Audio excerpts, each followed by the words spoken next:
The energy conservation law deals with conservation of energy by considering that for an isolated system, any system close to all transfers of matter and energy, the total energy remains constant or conserved over time,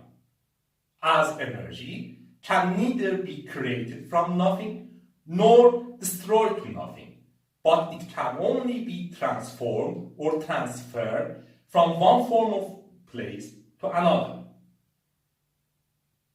This means that while different forms of energy, such as kinetic energy, potential energy, thermal energy, electrical energy, and mechanical energy, may be converted to each other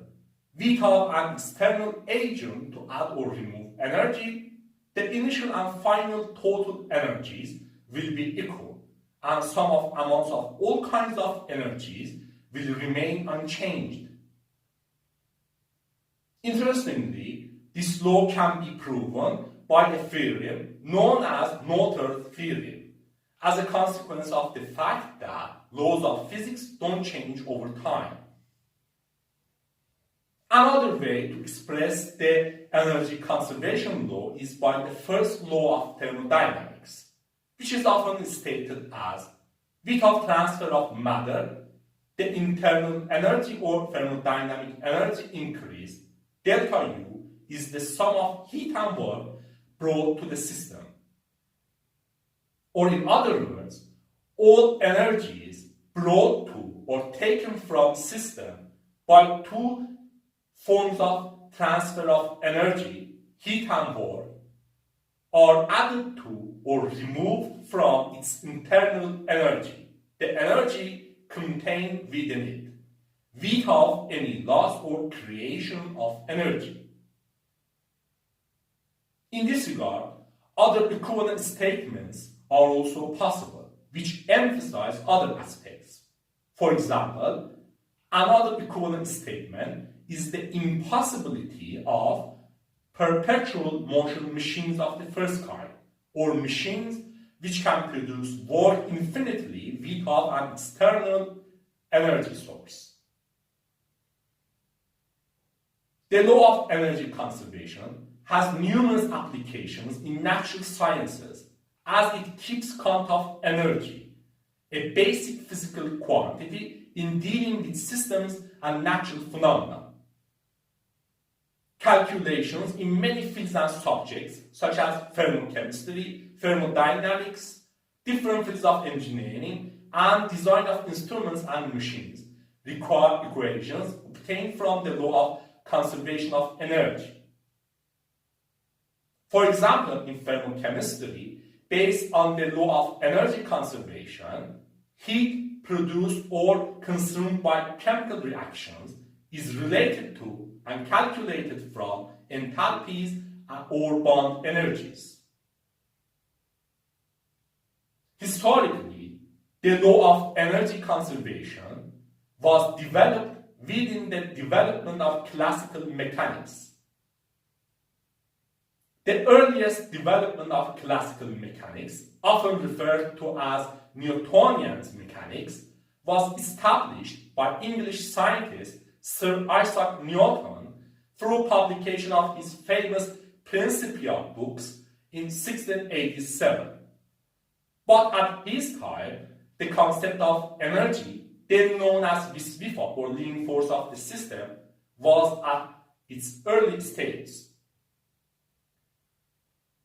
The discovery of the energy conservation law is usually attributed to French scientist Émilie du Châtelet in 1749 due to her translation of and commentary on Isaac Newton's Principia, where her commentary included postulation of an additional conservation law for total energy.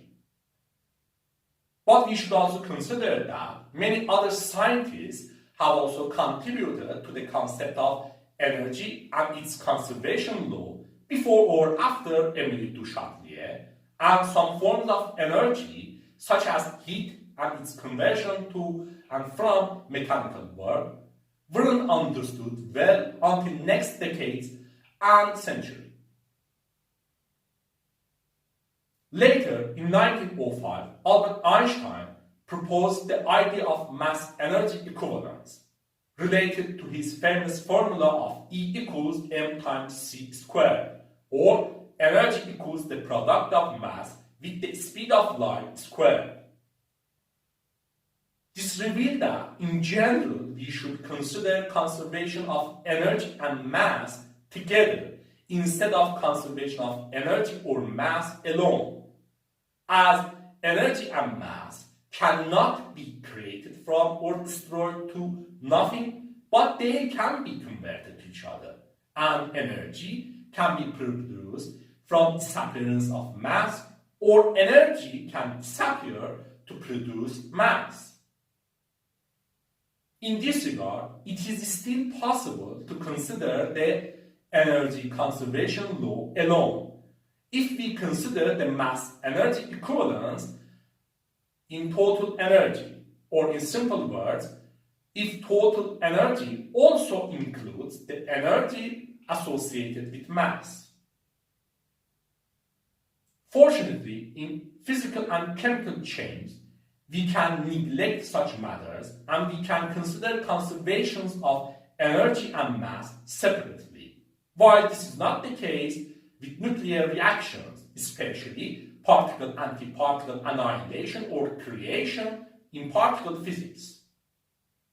Anyway, here we can see that we have a natural behavior of systems, the fact that energy is conserved and cannot be created from or destroyed to nothing, which can be described as a law, the energy conservation law, whose establishment helped advancement of science and whose applications in natural sciences are numerous and important. This is interesting, isn't it?